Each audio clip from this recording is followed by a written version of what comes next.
All right, guys, welcome to my channel today. We have the Lectric XPeak over here. This is the 2.0 version. I have the 1.0 version. I have a step over in the 1.0. This is a step through. This is a big upgrade for me, guys, because I don't want to step over bikes anymore. So I'm going to be going all with step throughs from here on out if I can.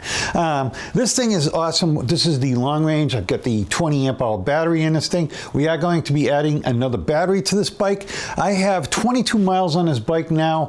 I didn't do any video on it. I just got out there one day and I rode. I just enjoyed it, and the battery on this thing is gonna, by itself, does last a good long time. I went out for the 22 miles and I killed about half the battery, but I'm up and down hills here.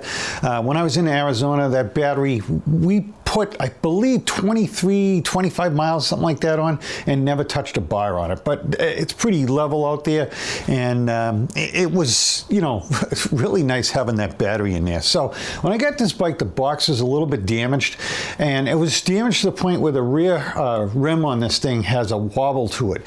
So I was going to straighten it out. I have a truing machine, and I talked to my contact at Lectric, and he said, "Don't bother, Gary. We're going to send you a whole new wheel out, and I don't want you riding a bike. I don't want you to endanger yourself." I don't think I would have endangered myself, and I did go out and ride it. After I did straighten it out, I left it on the bike. I used my wrench, my spoke wrench, to make some adjustments, and it got it a lot better. It still's got a little bit of a hop. The hops are much harder to get out than, but I have a whole nother wheel. And Lectric, of course, you know, they sent out this nice big box, and it's a wheel assembly. So not only did they give you the new wheel, I've got the wheel, I've got the brake pad, it's got a, you know, the cassette, which isn't a cassette, it is a freewheel.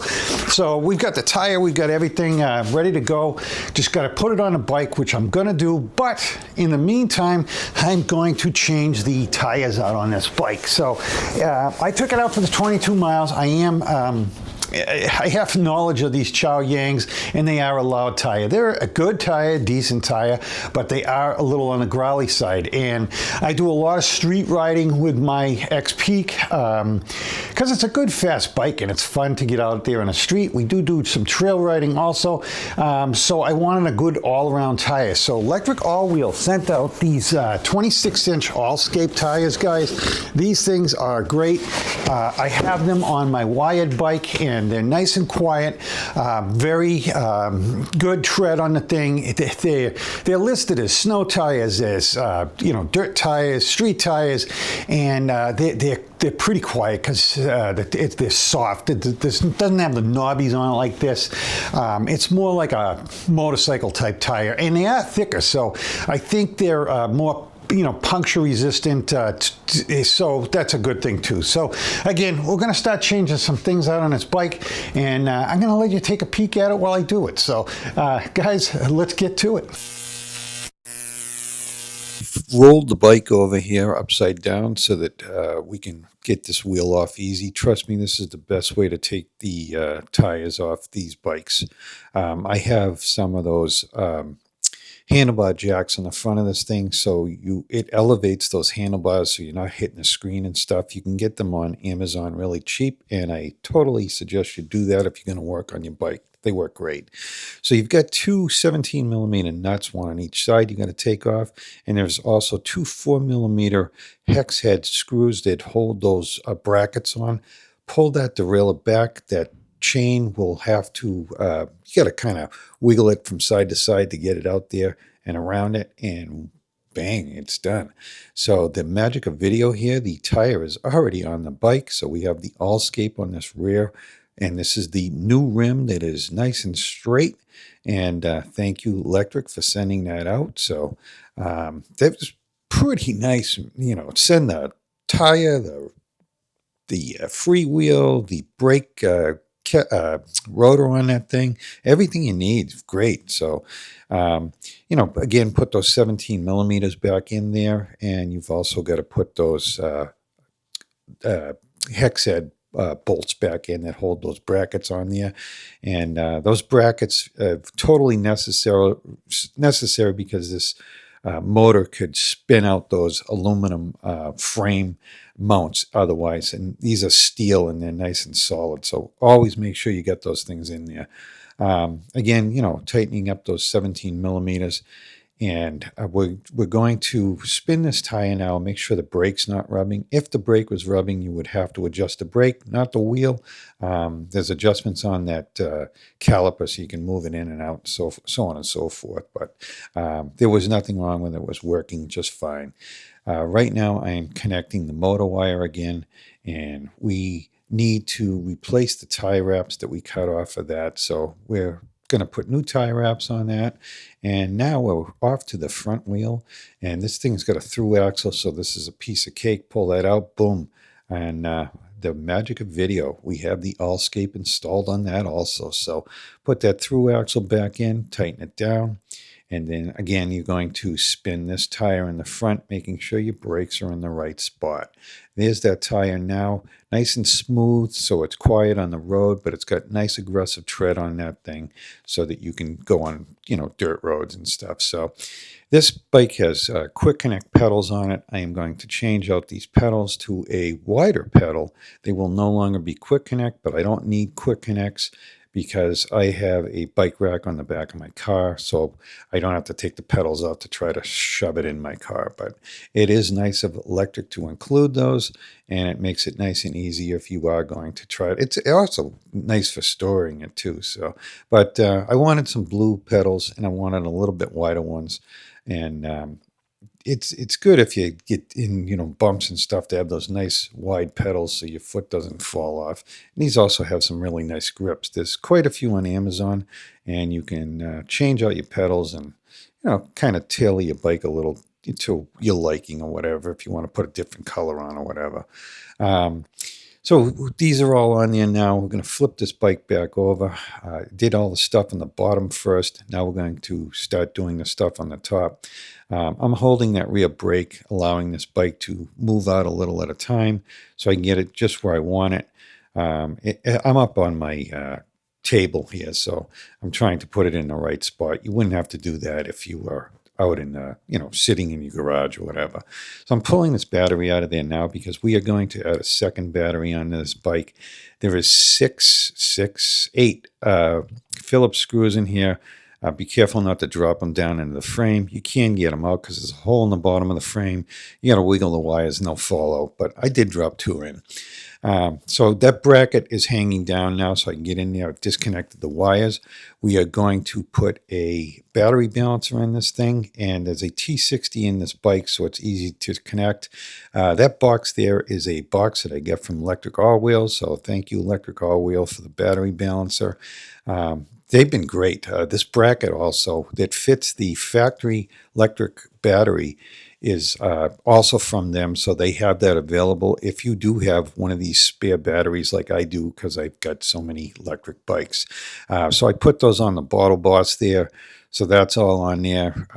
Got to connect the wires up, but I'm going to do this. You could technically go right from that mount right into the battery balancer, connect that. I am going to put a extension wire that, again, I got from Lectric All Wheel, and I'm going to run it to just in back of the seat there, where I am going to put a connector that will allow me to run either just these two batteries, or I can go directly into a third battery by unplugging it, putting another battery balancer up in my battery pack. If you've seen my battery packs before, if you've watched me, you know I run a 48-volt battery pack. I also have a 52-volt battery pack, and I have a 60-volt battery pack. So I have an additional 20-volt battery pack. Everything's back in there now. I am bringing this wire up to just in back of the seat, and I am putting that yellow. I get them on Amazon. It's a fitting that the plug goes right into the XT60 plug, and I'll show that to you. So we're going to install the battery now, and we're going to make sure that this bike works because we put the battery balancer in. All the wiring is in place, so I'm going to power this thing up and make sure that I didn't do anything wrong. So the bike does power up. and I'm going to put the tie wraps on this thing, and I put some wire management over it too to make it look better. And I'm going to now install the electric spare battery. That's a 14 amp hour battery. So we've got 34 amp hours of battery sitting on that bike now. And I'm going to make sure it works, which it does. I'm going to disconnect the front tube battery to make sure that the battery on the down tube is actually functioning. It is. We'll throw that battery right back in. And I'm going to then move on to putting the XPeak Quick Connect. It's for the bag. You just slide the bag in. It's on. If you guys are got multiple bikes, these Quick Connect bag things are nice. So I put these rack adapters on each bike that I'm going to run this battery pack on, and I can move it from bike to bike. Great, works awesome. I had to put a shim in this to put my this is a suspension seat post. This bike is a hardtail, so the suspension seat post is awesome on this, guys. And I also have my Blue Wind seat on that. Some people don't like the big wide seat. I do. It's very comfortable, and I don't care if it looks too big and dumb, but this is a big bike, so it doesn't look too bad on this thing. So we're also going to change these handlebars out.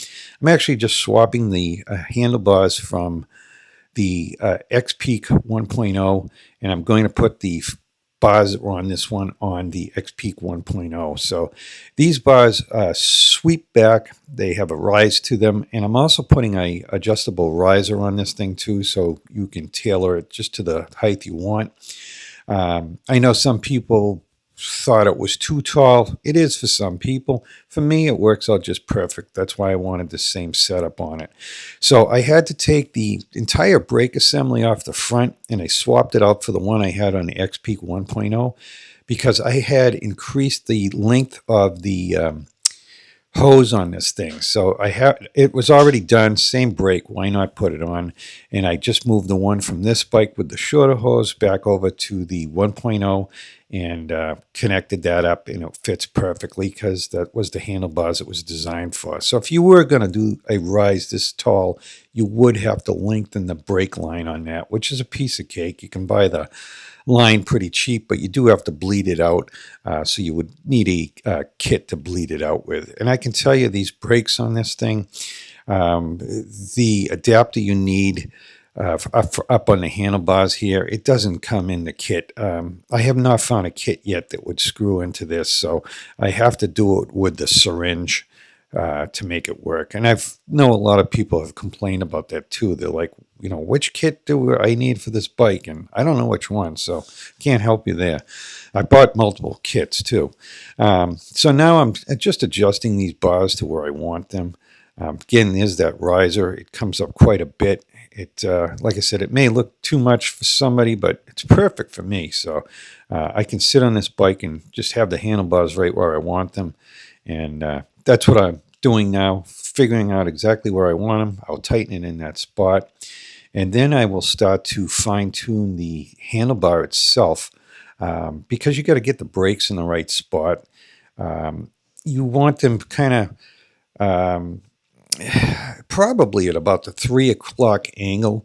That way there, if you're ever standing up, you can still use the brakes, very good. So sometimes you got to stand up going down a hill. Sometimes you got to stand up going down a hill. So it's safer to stand up, put your weight on the pedals when you're going down a hill. So I've got these adjusted now. The headlight was a little bit of a challenge putting it on there because the bracket was different. I'll show you how I did that too.